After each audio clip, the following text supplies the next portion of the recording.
everyone. So I'm so excited to introduce you to today's guest on our Sugar Pills podcast, A Practical Guide to Self-Care. She is a phenomenal woman. Her name is Stephanie Oquendo. She is an author, content creator, mom, wife, and corporate professional. And through her own journey, she's realized the power that every woman holds to cultivate and live a life of her own design by valuing and prioritizing herself. Her mission is to help women realize that self-care should be a standard and not a luxury. Stephanie resides in New York City with her family. So we're going to dive into today's session with Stephanie. She has some great things to talk about. I'm particularly excited to hear about her amazing book all about me time and journaling. So that'll be great. So I'm going to give it to you, Stephanie. Do you want to tell us a little bit more about your background?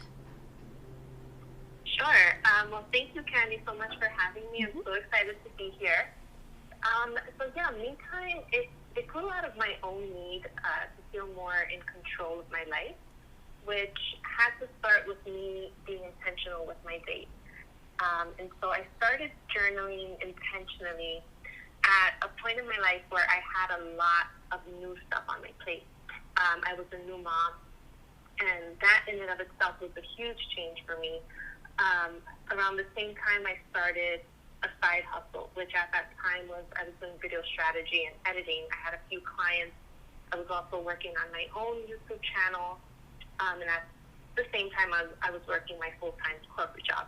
Ooh, that's a lot. I had no time to myself, and even when I did, it felt like I felt lazy if I used it, like just for me, and so I didn't. And even though that time, that was a very exciting time for me, I enjoyed the grind. I had big dreams, but it was like, yeah, look at me, I'm doing all the things. But yes. It was also very overwhelming. I wasn't ever fully present. Like thinking back, I had a lot of guilt because I always felt like if I was doing one thing, I was sacrificing something else. Mm-hmm. And mom guilt is really real. I mean, my son was very little when I started. I overestimated what I could do in a day, and so my to-do list, there were always like at least 10 things on there. When I would get a few things done, I would check off a few things, but of course I would focus more on the things I didn't get done, and so I would end my days feeling like I hadn't done enough. And I was just always busy, but not a good busy. I wasn't making traction in comparison to the amount of effort that I was putting out, and so that was very discouraging. And as you can imagine, that eventually led to burnout. Yes. And it took me getting to that point for it to click. Like, girl, you are going about this all wrong. Yeah. You can't keep going like this. Like, pay attention to you. Yes. Your time and your self-care is just as important, if not more. Yeah, you have to fill your cup first. Yes. Exactly. I set that standard of self-care. I was going to start paying more attention to myself, and it worked. I started to feel the shift. I started to see the changes I had been working so hard for before. I felt more in alignment versus trying to push. Mm-hmm. I had a happier outlook on life in general. I showed up better. I felt more confident. I handled things better. I started to get to know myself on a deeper level, and things just started to happen. Yeah, but what were the things that you started to do for your self-care practices and journey? What were the things that you were implementing to get to that shift? Sure. So this, it's going to sound very anticlimactic, but it was very important. So even after I set that standard, like nothing got easier. I didn't suddenly have any more time. I didn't suddenly have less priority. So I had to make it work where I was with what I had. And I did this by implementing simple things that brought me joy, that grounded me, like waking up earlier to journal intentionally, first thing in the morning with my coffee before the rest of my family was up and the chaos of the day started. I started to pour into myself first and make time that was just about me because I deserved it. Yes. I love that. And for everyone who's listening, what advice would you give them on how to create a 4-part framework for winning your day in just 5 minutes? Yes, so this is so key because I really do believe that you can do this in 5 minutes. And I know those listening, like, we're busy. You know, we have so much going on. We're juggling a lot. And so this is in reference to, in my journal, Me Time, there is a section every single day where I ask you to focus on 4 simple prompts. And these are prompts that we as women, I feel we need to focus more on, and a lot of times we don't. So they include, number 1, gratitude. I want this to be the first thing you start with. So this is all about appreciating the things that you already have in your life. And this is so key because you have to be happy now in whatever situation you're in, whatever you have going on, or else you never will. I know a lot of times we could think, it's easy to think like, oh, when I have this, then I'll be happy. If this happens, then I'll be happy. But, you know, it's you have to be happy now, or even if you get those things, I guarantee you're going to strive for something else. Like, it's not going to be enough.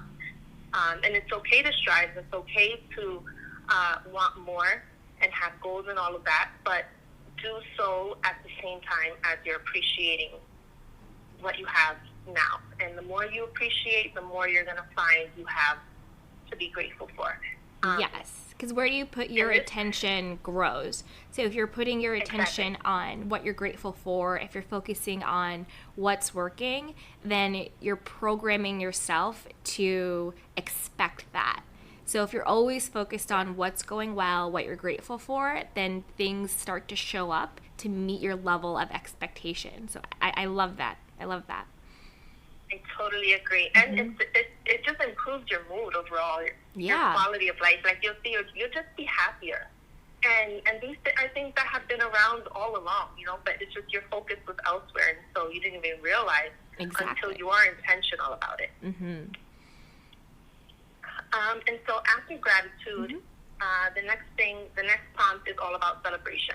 So this is where I want you to spend some time to recognize what you're proud of yourself for. So while you're striving and all of that, it's easy to forget what you've already done to that point, to get you to that point. And so it's important to give yourself credit. And you don't have to wait. You don't have to wait for something big to happen. Like, all of the small wins lead to the big wins. And so it's very important to recognize those. And in doing so, that's going to give you a confidence boost, and that's going to give you the motivation to keep going. Yeah, I love that point. I think a lot of people miss that, like celebrating the small wins, you know, daily, because there's really no there. Like, even when you reach that X goal you've been going for, you're going to have another goal. You know, you never really reach it. So it's all about enjoying the journey, enjoying the steps, because what's the point of, you know, working towards something if you're not actually going to enjoy the process of getting there? And I also think that celebrating the wins, like the small wins, even if it's just like a little thing, like I reached out to someone today who could help me with my business. I went to the gym because I committed myself to going to the gym. You know, I drank more water today, or, you know, I booked a new client. It could be anything that you did that day to celebrate and put nourishment to yourself.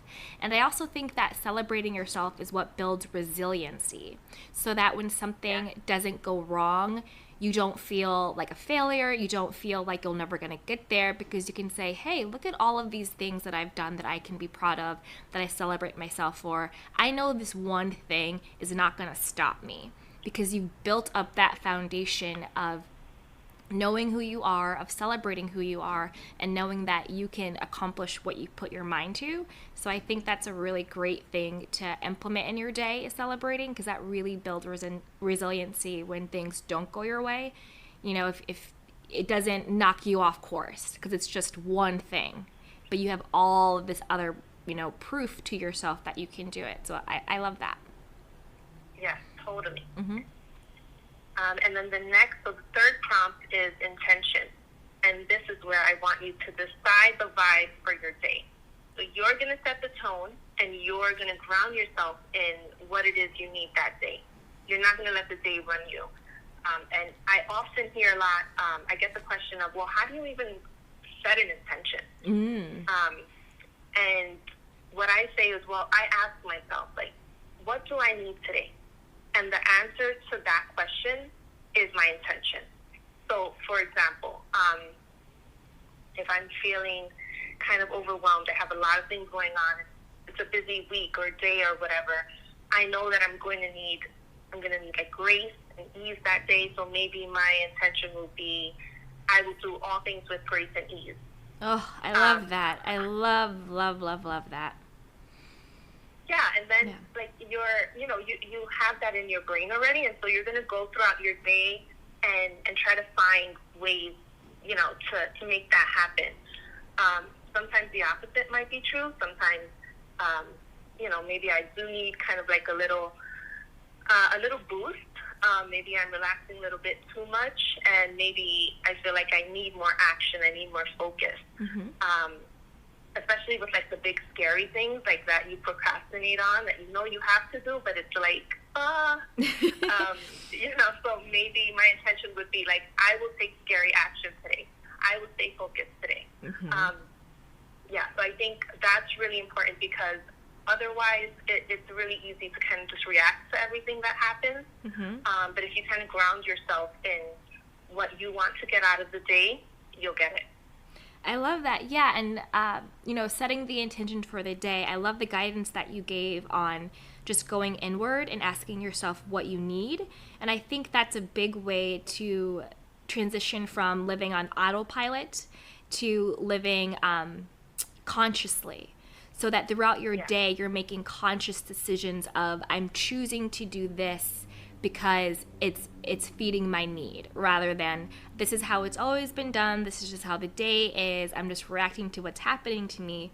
You're creating that intentionality on a deeper level of consciousness. So I really love that. It's like everyone's like, stay woke, but it's like, well, how do you get woke? And that's how you do it. You look inward for the guidance, and then throughout your day, you're making intentional and conscious decisions. Like, I'm going to I'm going to pitch this person for my business because that is what I set my intention today for, to get 5 new leads or whatever it is, rather than I'm just going to spin my wheels and just continue to do what I've been doing, busy for the sake of being busy.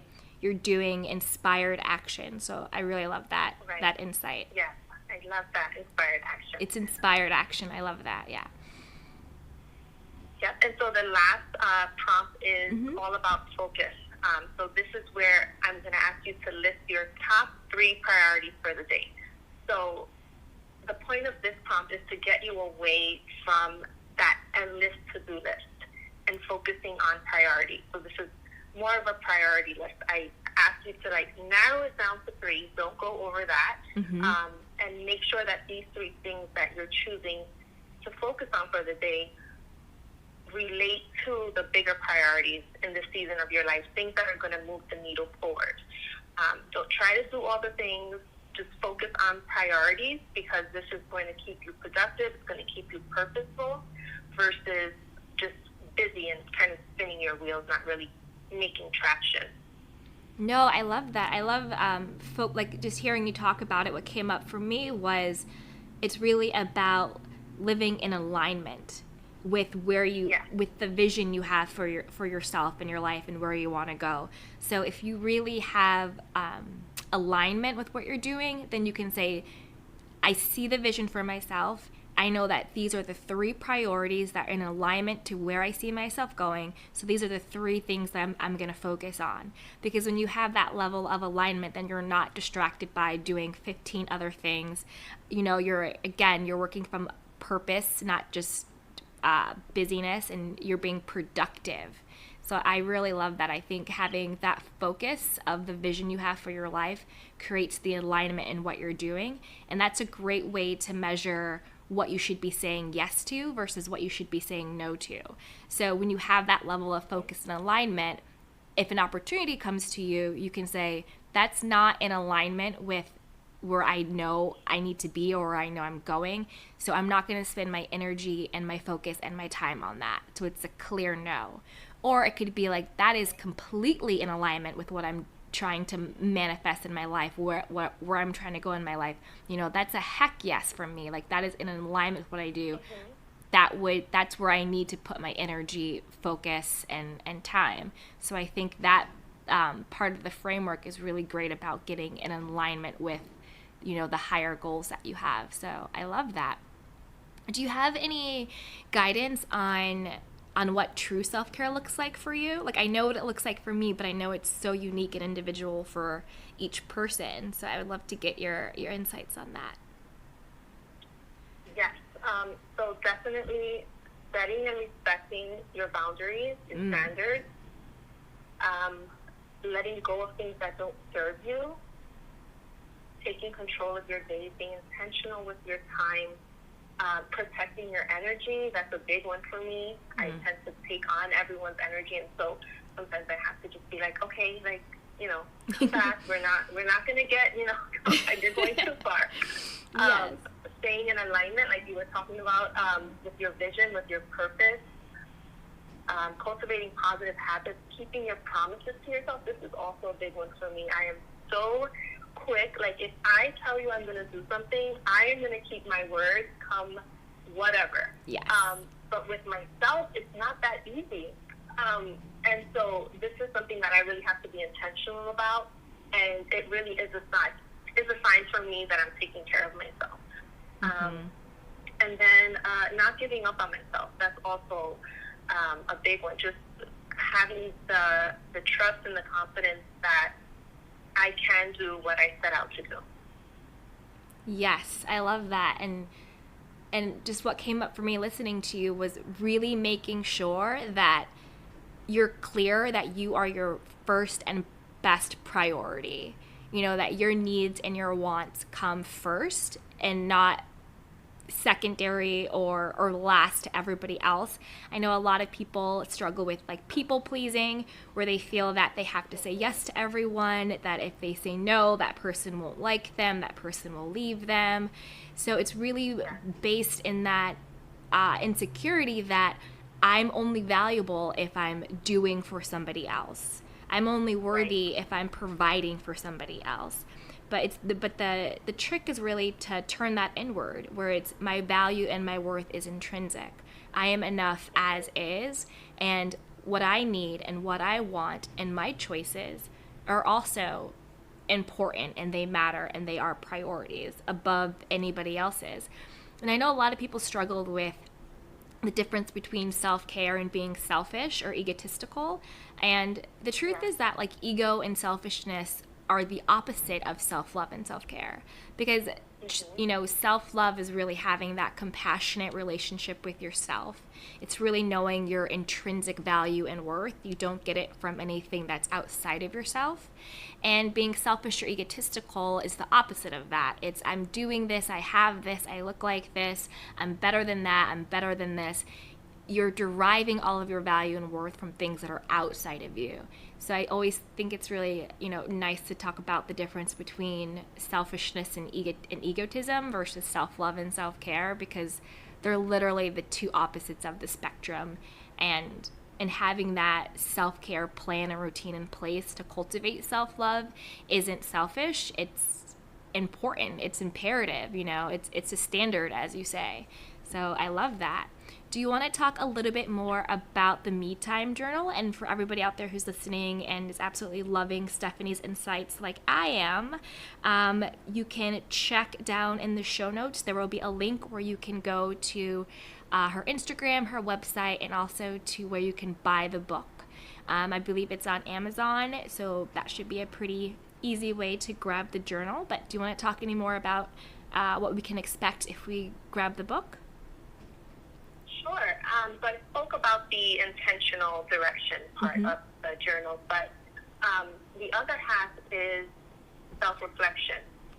And this is, there are no lines in this section. This is something is also a daily practice. This is literally just for you to do whatever it is that you want to do. This is your time. This is your time, whether you want to express yourself, you want to work through a challenge, if you want to just brainstorm or even vent, like, this is the place to do it. And I just think that there are so many benefits to that. Before we even get involved with the intentional part, like, we have to make sure that we're tapping into ourselves. I think we have such a great inner wisdom or an intuition that's ours to tap into any time, but because of the noise and the chatter constantly going on around us and also within us, we can't always hear it or connect to it. And that's what self-reflection allows you to do. It allows you to connect to that, and it's key in allowing you to pay attention to your thoughts, your emotions, your actions, your interactions, and actually make sense of them. Because it's only in examining these things and gaining this insight and understanding of ourselves that we're able to move forward with clarity and confidence in whatever areas we find ourselves struggling in. It also helps us with trusting ourselves and making decisions and being our best selves. I think the mind is a deep place, and a lot of times you have to really dig in to understand what's going on in there. And I can't think of a better method of self-reflection than writing, because what it allows us to do is to be thoughtful, to be present, and it's just a really powerful practice to make a habit of. So I think that part is so crucial. Yeah, I agree with you. And I also think with writing, especially journaling, is you're able to create the awareness around what your beliefs and thoughts are about yourself. You know, it goes back to like the level of like consciousness, where if you're not aware that you have self-limiting beliefs, then you're not able to correct them. So if you're just on autopilot, you're running around, you're not really thinking or being reflective, you know, why do I think I don't have enough time for myself? Why do I think I'm not deserving of success? Why do I think I'm not deserving of love? Why do I think I'm not good enough? You know, where did those beliefs come from? And why am I holding on to those stories? So it's really about, you know, creating that awareness. And I totally agree with you that writing and journaling is a way to get it out of your head and onto the paper, where you can get some distance from it, so you can get perspective on it, because it can be hard to conceptualize your own thoughts. But if you write it down and you look at it, and sometimes you don't even know what you're thinking or what you're feeling, but if you write it down, you can be like, oh, wow, the reason why I'm staying in this unhealthy relationship is because I don't believe I deserve better. Oh wow, the reason why I'm staying at this job that doesn't fulfill me is because I don't think I'm worthy of being wealthy. You know, oh wow, I avoid looking inward, and I just keep myself busy all day because I'm actually fearful of what will happen if I do look inside. I'm scared of what I'm going to see. You know, I don't trust myself. So I think that, you know, that's great. I totally agree with journaling and writing is a good way to get perspective on what you're feeling and to create the awareness of what are the beliefs that are driving my life. And for people who might have difficulty, you know, asking for help, maybe this isn't, you know, an easy journey for them. Do you have any advice on how we can get over the fear of reaching out for help? Yes, well, this is something I've had to learn the hard way. Me too. Yes. Yes. Especially since becoming a mom. Mm-hmm. And I think that as far as finding time for this, asking for help, well, first off, I want to say time is not something you find. Mm-hmm. So, like, if you try, I think you're going to spend your whole life looking. So what I really had to do was just make time. Just make it work for me. And I think this year especially has shown us, like, we don't, you know, we all have the same 24 hours in a day. We're never getting more. God willing, we have that. Mm-hmm. So we can stop wishing we had more time, because it's not going to happen. We don't know what tomorrow will bring. So I think that's the first part. And then, but I also hear the buts coming, because I know, like, the women that I'm speaking to are busy. They have a lot of time commitments. They have limits on their time. They're not sitting around twiddling their thumbs. And I understand this, and I speak from experience when I speak about making time, because I'm not just going to preach to you. I'm not going to tell you lofty things, because, quite frankly, I don't have that luxury myself. So I do have a few tips on how you can make time, which include just taking a few minutes in the morning. So, like, for me, even just half an hour to an hour, if I can get up before anyone is up and just have that focused time, I can accomplish a lot. I think maximizing your time is another good thing to do. So, can you do two things at once? So, I don't know. Let's say you're looking to expand your knowledge in an area. Can you listen to a podcast or an audiobook, like, let's say on your commute to work or while you're doing the dishes, something like that, where you're going to be doing something anyway, but now you're getting more out of it. Maximizing your energy. This is big, because you may have time, but if you don't have the energy to take advantage of that time, then it's going to go to waste. So figure out when in the day you're at your most energetic and dedicate that time to you and the big, important things. Eliminating distractions.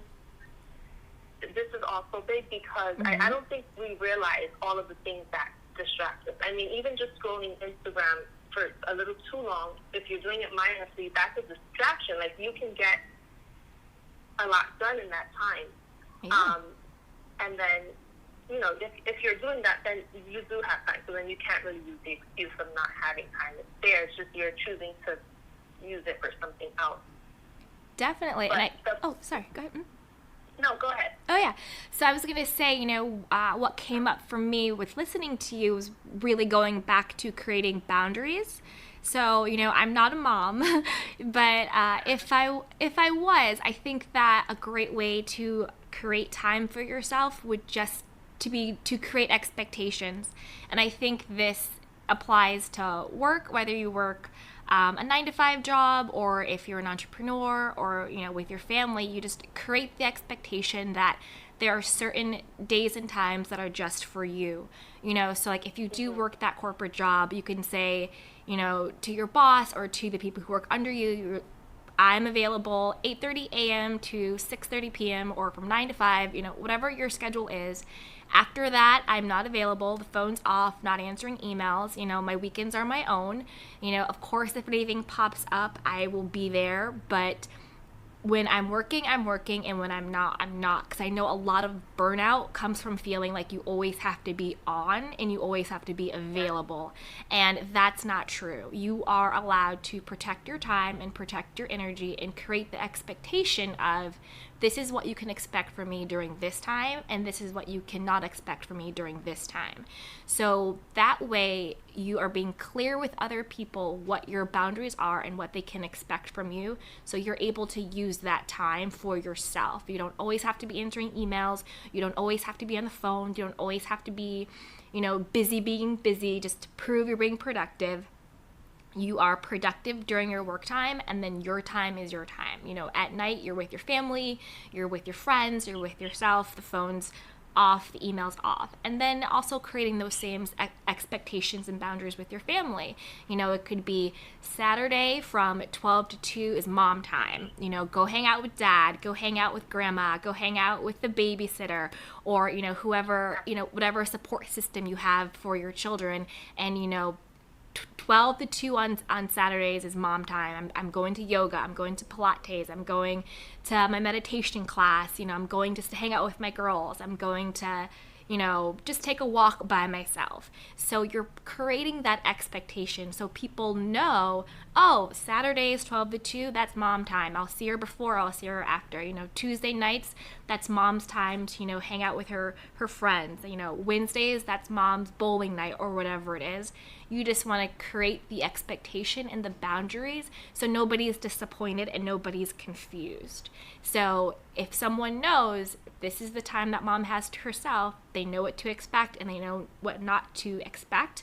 And I think it's just believing that you deserve to take that time for yourself is what is key. If you know that you deserve to have time for yourself, it doesn't mean that you're any less of a mom. It doesn't mean that you're any less of a spouse. It doesn't mean that you're any less of a friend. It doesn't mean that you're any less of a professional. It just means that you are a human being and you're honoring your time and your space, and you deserve to take time for yourself. You know, it's not even that you deserve it. It's a necessity. You know, you have to take that time for you to date yourself, to get to know yourself, to cultivate yourself, to fill yourself back up. So it's completely okay to tell people what they can and cannot expect from you at different times.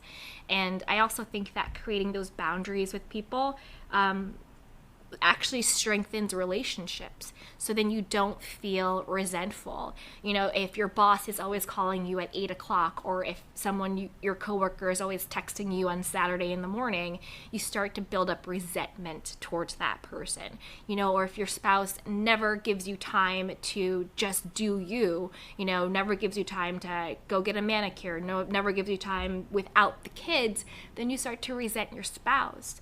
So communicating what your needs are, what your boundaries are, and what people can expect from you during what time frame also is a resentment killer.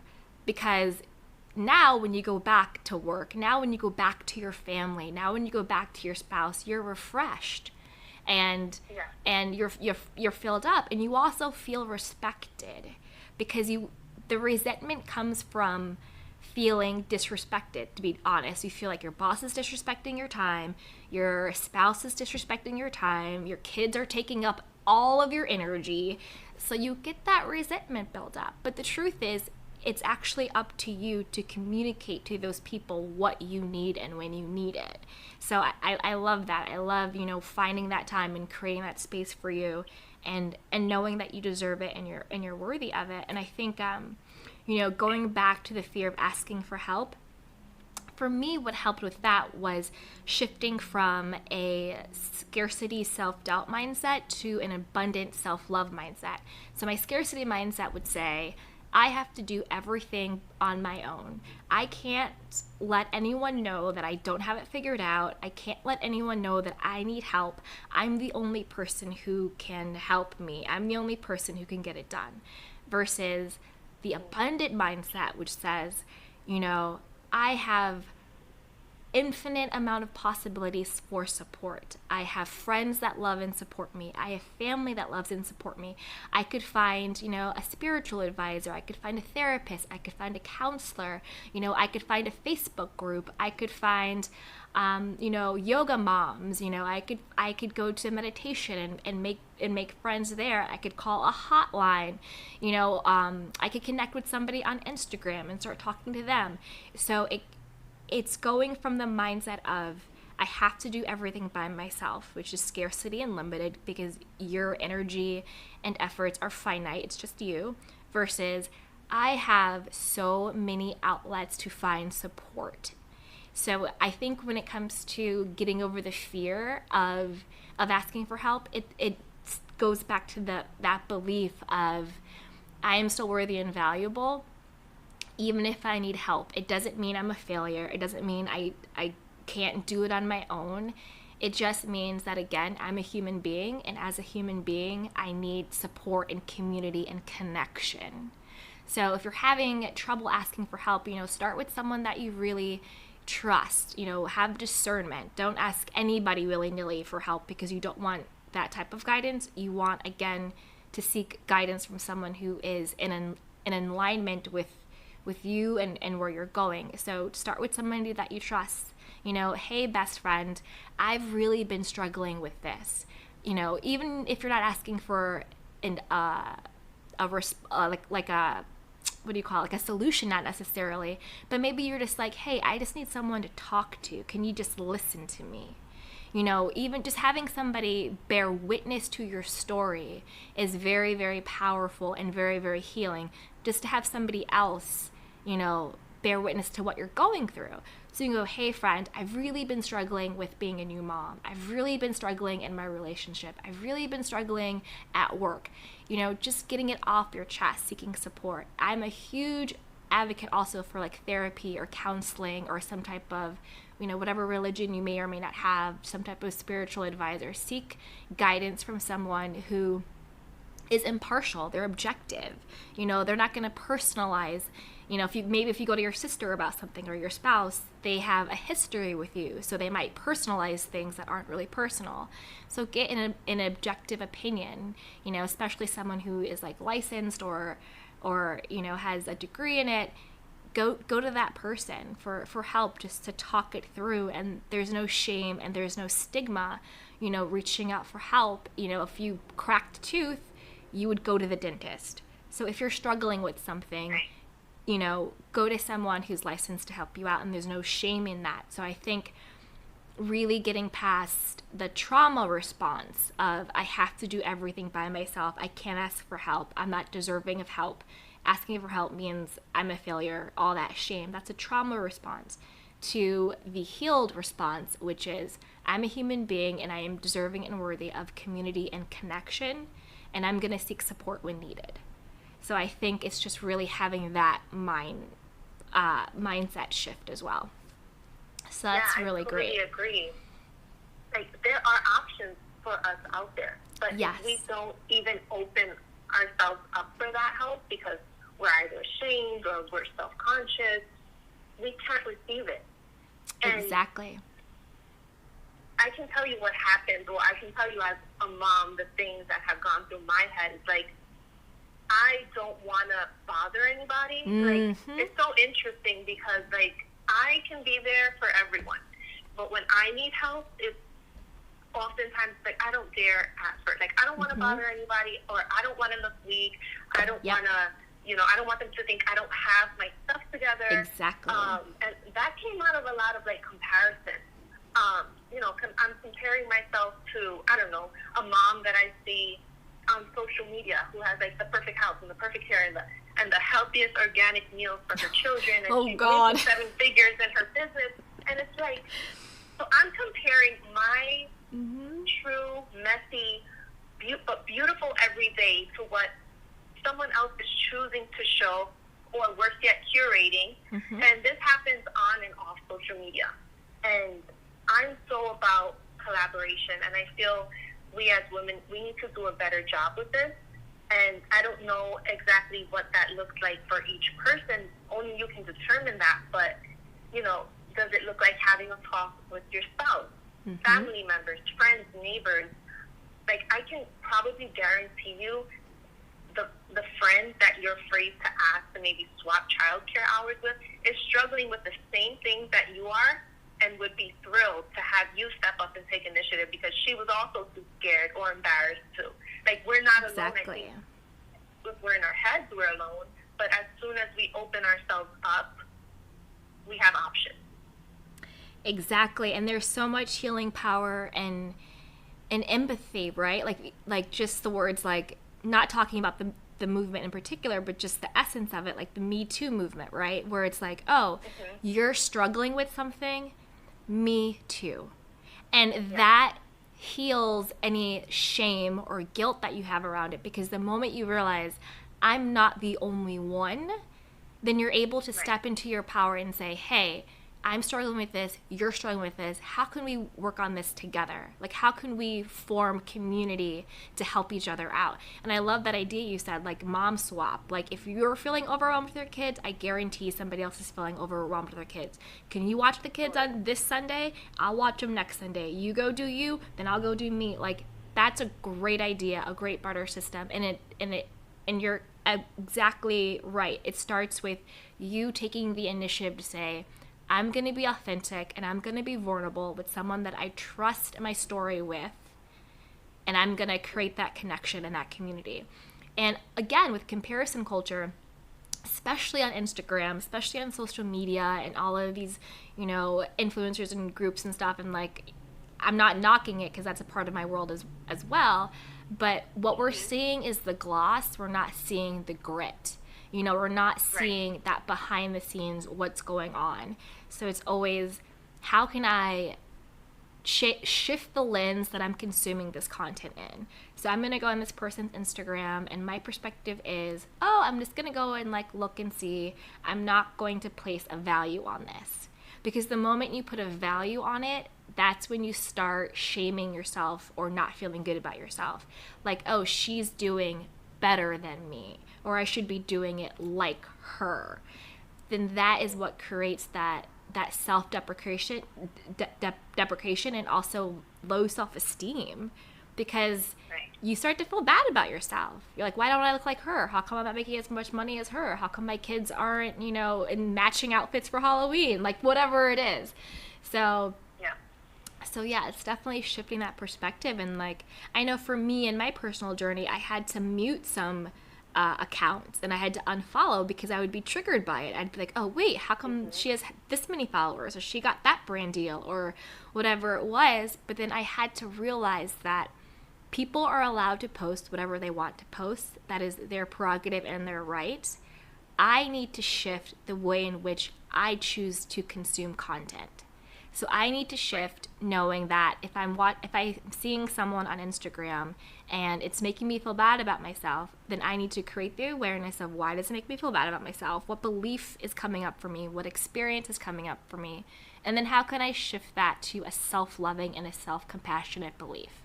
And sometimes that's just muting that account, unfollowing that account. Sometimes it's journaling. Sometimes it's meditating. Sometimes it's talking to a friend. So it's really about creating that awareness and understanding of, why is this triggering me? Because if I see someone on Instagram that has like 100K followers, and I'm like, I only have 67K, what is that really triggering? It's triggering the belief that somehow I'm not good enough, and that somehow I'm not doing it right. That's what's really coming up. And that has nothing to do with that person. That person is minding their business, posting their stuff, going about their day.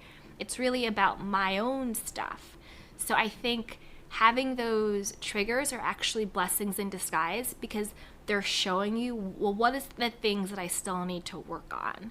What are the things that I still need to reflect about in my own experience and my own thoughts and perspectives. So when I find myself being triggered by any of comparison syndrome or, anything on social media, my perspective now is, wow, thank you for showing me what areas I still need to work on. So I think it's always about shifting your perspective, because people are doing them, let them do them, and figure out, what is this here to teach me about myself? So I love that, yeah. I love that. Me too. Wow, so this has been such an inspiring and amazing conversation with you, Stephanie. So do you want to share any last words with everyone who's listening? And then be sure to let us know, where can we follow you? Where can we find you? Where can we buy your journal? And just anything else you want to share with us. Sure. Well, yes, this was such a great conversation. Thank you again. Yes. Well, you can find me on Instagram. I'm always on there. So it's Stephanie_Oquendo_. You can also go to my website, sign up for my newsletter for more from me. It's StephanieOquendo.com. And then my journal is available on Amazon. So if you type up my name, it will come up. Perfect. And yeah, again, for everyone who's listening, I will have everything linked in the show notes. You can just do a quick click and you'll be able to buy the book, follow her on Instagram, and also join her newsletter on her website. So thank you so much, Stephanie. This has been amazing, and I just appreciate you sharing all of your insights with our self-care community. Thank you, Candy, and thank you for all of the work you do in this space and for empowering women everywhere. You empower me, and so this has been such an amazing experience. Thank you.